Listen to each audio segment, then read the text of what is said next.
Welcome back to another episode of the Scottish Land and Estates podcast, Scotland Matters. We release a new episode once a month, which you can stream on your favourite platforms now, including YouTube. So whether you're tuning in on your commute, or in the office, or out in the field, we're glad to have you with us. I'm Cameron Gillies, Press and Public Affairs Manager at SLE, and I'm joined today by Jackie McCreery, SLE's Legal Adviser. In today's episode, we're picking up in the same vein as we ended the previous one, where I sat down with Scotland's Rural Affairs Secretary to discuss what role the Scottish Government can play in supporting our rural businesses.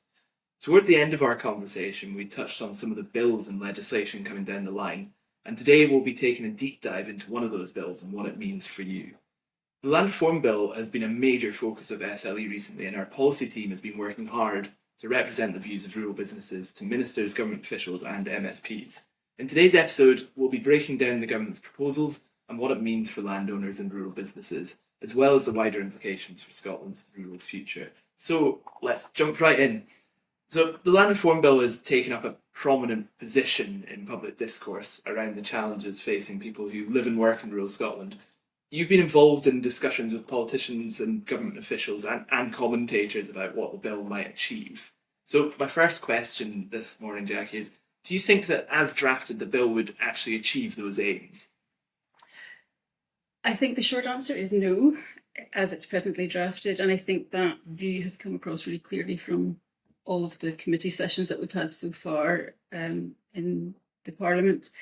I suppose we need to look at first what the objectives are, and we had those restated last week when the CABSEC answered some questions in Parliament.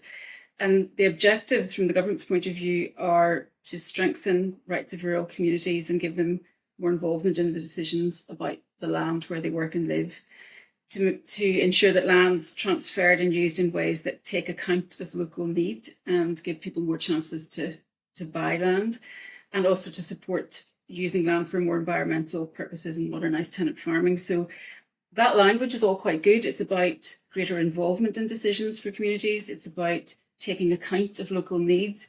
It's about supporting the use of land. All of that sounds great, but actually what we are being delivered in the bill is far too prescriptive, far too complicated, actually duplicates other legislation, which if it had been operating as it should, these provisions wouldn't be necessary. So it's layering legislation on top of legislation, and we think a lot of it simply isn't necessary. Yeah, so there's a lot of policy intention there that we can get behind, but what the bill actually delivers, what you're saying is that it sort of goes off on a tangent there and doesn't quite get to the crux of what it's trying to achieve. Yeah, that's really interesting. And I think building on that about the aims of the bill, last year the First Minister outlined his 4 key priorities for Scotland under his leadership. And he's doubled down on them since. And SLE's discussed the role of the rural sector in delivering on 2 of those key priorities, so tackling climate change and building prosperity, whilst the other 2, ending child poverty and improving public services, can obviously benefit from a thriving rural economy that's contributing more to the overall tax take. But to what extent do you think that this bill will help achieve some progress on those priorities? So with a particular focus there on climate change and building prosperity? Well, it's interesting, when the consultation on this bill, which came to be this bill, was first issued, it was framed in terms of net zero and that kind of thing, but that was actually dropped then when the bill came into Parliament. And I think that was because it's clear that this bill is not, I think, going to deliver net zero, at least not as quickly as it otherwise could, or at the same scale, because what Scottish Government has done is gone for large-scale land ownership. They're attacking that specifically, and that's in response to Scottish Land Commission report, which was based on anecdotal evidence of about 400 people, that concentration of ownership can be a problem in some areas of Scotland. I think it acknowledged that most of Scotland is working perfectly fine. But by tackling large-scale land ownership, I think they're actually acting counter to the objectives of tackling climate change, mitigating climate change, and restoring biodiversity and all that kind of thing. Because I think we have demonstrated, and We have seen the report from Bigger Economics, for example, that demonstrates we will get there quicker and at a larger scale if we can do things at landscape scale. Now, it's true to say lots of small scale owners and managers can get together and collaborate and achieve something. But that is going to take a lot longer, be a lot more bureaucratic and burdensome, and may not deliver the results that we're looking for. So there is no doubt that scale delivers.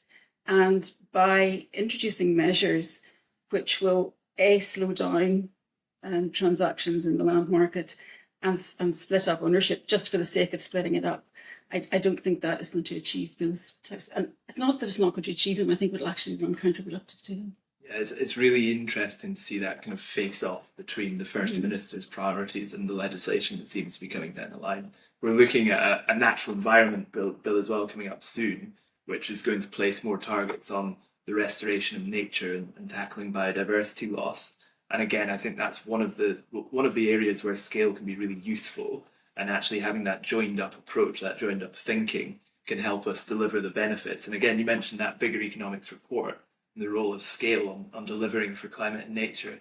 But it's also true in housing and in economic growth as well. If you have that scale, you can deliver bigger projects and you can deliver them at speed because there's not that sort of bureaucratic sort of hurdle to overcome. It's one contiguous land ownership pattern that allows them to work at scale. I think that's a really interesting point, and that kind of feeds into what we've discussed around part one of the bill. But there are two parts to the bill. Part one dealing primarily with land management plans, prior notification and lotting. But the second part of the bill, which deals with agricultural tenancies, seems to have received a lot less attention. And I know that this is an area that you have a lot of professional experience in. I just wondered, do you think that a lack of discussion around this part of the bill is down to its complexity or a lack of understanding from a pressing political perspective, or do you think that part two of the bill just isn't as controversial as part one? I don't think it's less controversial. Agricultural holdings or agricultural tenancies, I think people don't automatically connect with land reform for a start. So when people think of land reform, they think of part one of the bill. But within Scottish Government, land reform and agricultural tenancies are quite closely linked because they see land tenure issues generally as being part of land reform. So I don't think that it's less controversial. I think there are areas of part two of the bill which are very controversial. For example, the new provisions that were introduced in the bill that we hadn't anticipated in relation to capital payments being made to tenants on partial resumption from a tenancy. So that has turned out to be a very controversial measure indeed. I think agricultural holdings are quite a specific topic that really only if you're involved with one are you interested in it. So I think maybe that's why it hasn't had as much discussion. Yeah, and I suppose I could ask a similar question as I did around part one. It's on the impact this might have on building economic prosperity in rural communities. Do you think that part two, particularly areas around resumption of tenancies, do you think that could have any sort of impact on building economic prosperity in rural communities? I think it definitely will, because what's happening is that the bill would make it more difficult, a more lengthy process and a more expensive process for a landowner to be able to resume parts of a tenancy and the typical reasons why a landowner might want to resume a small part from a tenancy would be to provide an access way to a housing development or to provide a corner for a substation which serves a renewables development or housing or some other development. So you can see if that is made more difficult and more expensive, then rural development is going to be more difficult and more expensive and slower. So that will certainly have an impact, I think, on the general well-being of these areas. Yeah, so there's an element of it kind of holding back progress on a number of areas, both economically and in terms of delivering the services people need. That's right, but it's also to do with people, because if we can create an environment where landowners feel able to lease land to farmers, and we know that there are farmers who want to get access to land. They can get access to land at the moment through all sorts of other contractual arrangements, but the tenancy seems to be the one, sort of the vehicle that young farmers and farmers would like to have. Then if we can create an environment where landowners are happy to let land, they may not get the biggest capital return, but they know that it should be a lowish risk activity, and farmers can get access to land at typically quite low rents, but without having to invest their capital in buying the land, which is expensive, obviously, then that's a win-win. If we can create that environment, then we get young farmers coming into the sector, we get families, we get kids in the local schools, we get, and all the downstream benefits that we get from family farming, that will all flow from having the right statutory, and taxation comes into this too, but the right statutory environment, which is within the gift of the Scottish Government. Yeah, and it's all part of that perfect storm which seems to be hitting the farming sector just now after the most recent budget from the UK government as well. Obviously APR and BPR provisions, NIC provisions, and double camp pickup taxes on top of a real terms cut for the rural affairs budget. So yeah, it paints a pretty bleak picture, but perhaps there are some changes that we can try to make to the bill to help mitigate for those. I think so, and there's actually one point I would make is I think this is an opportunity for Scottish Government to do something positive for this sector and to encourage activity in the sector. The other thing is that there is a proposal in the bill for a new type of tenancy, which would stand outside, hopefully, if the bill was clarified, would stand outside the quite restrictive agricultural tenancies legislation. And that would be primarily to encourage environmental activity, but could also be for farming. And if that type of tenancy could be developed properly and with, consultation with the sector and whatnot, I think that's another positive signal that could come out of this bill. Good, yeah, and I'm glad we could carve out a bit of time to talk about part 2 of the bill, because it is, as you say, it is equally important that we have the time to actually discuss that. Do you think that the committee scrutinising the legislation, the Net Zero Energy and Transport Committee, has been cognisant of the need to go into that kind of detail, or do you think it's been a little bit too caught up in the first part of the bill? I think it's easy, not just for the committee, but for all of us to give part 1 more focus, because that's the bit, I guess, it gets more political attention. It's kind of it's more them and us, it's the more media worthy aspect of land reform. And to be fair to the Net Zero Committee, I think they've done an amazing job in getting up to speed in quite technical areas that they wouldn't normally have had to deal with, because when agricultural tenancies has come before the Parliament before, it's always gone to the Rural Affairs Committee. And so they have a bit of a background in that area. But the NZEC Committee has done an amazing job in getting up to speed as far as they can. It is difficult to do that without a background in quite a technical area. So I was surprised that the Rural Affairs Committee weren't given an opportunity to have a look over part 2 of the bill and to give it a bit of scrutiny. Maybe that will still come. I would like to think it could, but to date, there doesn't seem to be an indication that the Rural Affairs Committee is going to be given a chance to look at it. Yeah, it has been really interesting to see the Net Zero Committee starting from square one to the point now when they're asking really complex, well thought out questions to panellists to scrutinise the legislation, especially MSPs coming from primarily urban backgrounds. I know Bob Doris, for example, draws on his experience in his constituency of Glasgow's Botanical Gardens as the largest single land holding in his constituency. So fair play to them for making the effort to get up to speed.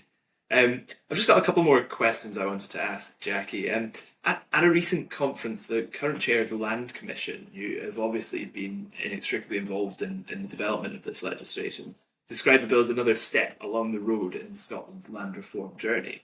So that kind of leaves open the suggestion that this bill is not the final destination for land reform and more work needs to be done on the topic before we get there. Do you have any reflections on where you think the land reform journey might end?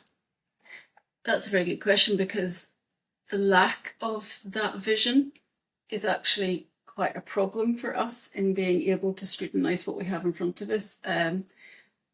I don't think it's been articulated what a land reformed Scotland looks like. I guess politicians will maybe think they've got there when people stop complaining about the situation that they have. I don't think that will ever happen, because whatever you do, there will always be people who aren't happy about it. So I think that lack of an overall vision isn't really that helpful.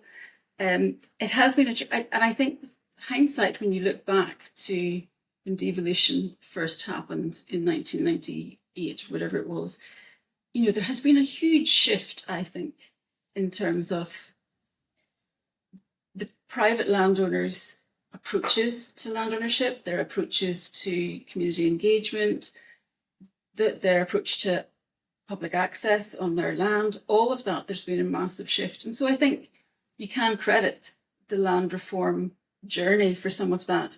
I don't necessarily believe that the legislation was always necessary. I think there has been a lot has happened on a voluntary basis because people have been talking to each other, been communicating, been engaging.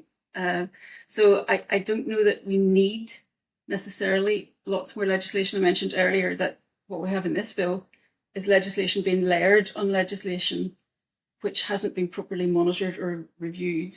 And in fact, in relation to the community right to buy, there is ongoing, parallel to this bill, a review of how those provisions in the 2003 Act are working or aren't working, as the case may be. So rather than wait until the end of that review and implement recommendations from that, we've been given another bill which changes the 2003 Act. So it's not a logical way to go forward. It seems, I'm not sure, the drivers are maybe more political than rational in terms of the timing of this. It's a really good point about kind of carrot and stick. That there's been a lot of stick for landowners, and all the while they are the ones who are kind of leading the way in terms of tackling climate change and restoring nature and providing jobs in rural communities. And I think from an SLE perspective, we certainly want to see a little bit more carrot there to encourage the kind of behaviours we want to see. More peatland restoration, more woodland creation in the right areas, and more jobs for rural workers. And that's at the end of the day what we want to see. And a land reformed Scotland should really be cognisant of the need for all of that and maintaining these communities. I've just got one final question. It might be quite a difficult one to answer after the discussion we've had. But if there was one key aspect of the bill that you think we should change, what would it be and why? Oh my goodness. That's really difficult because there are so many problems with this bill. I think the lotting provisions are very problematic, not just for landowners, but just for the rural economy generally. People might say, oh, well, that'll never affect me because I don't plan to sell. But actually that is a gross underestimation of the impact of those provisions. To have a provision where there's an interference at the point of sale of your land, where you could be forced to divide it into lots that you have no control over, and that there could be an unknown delay in the sale of your land. To have that on the statute books in Scotland is a major retrograde step, because in terms of security for borrowing, banks will look at that and say, oh, well, I don't think we want to lend on that, because if we have to call up our security, there's no way we'll get our money within 6 months. We may not even get it within 5 years. So I think that, as one measure, is, I think, most detrimental to the whole of the country. Well handled. That was a tricky question. Jackie, thank you very much for joining me this morning. Thank you very much for joining us for this episode of the Scottish Land and Estates podcast, Scotland Matters. We hope you enjoyed listening to our conversation, and I'm looking forward to being joined by more SLE colleagues and guests in the year ahead. If you want to hear more from us, make sure you like and subscribe to follow along. We hope to see you again on our next episode.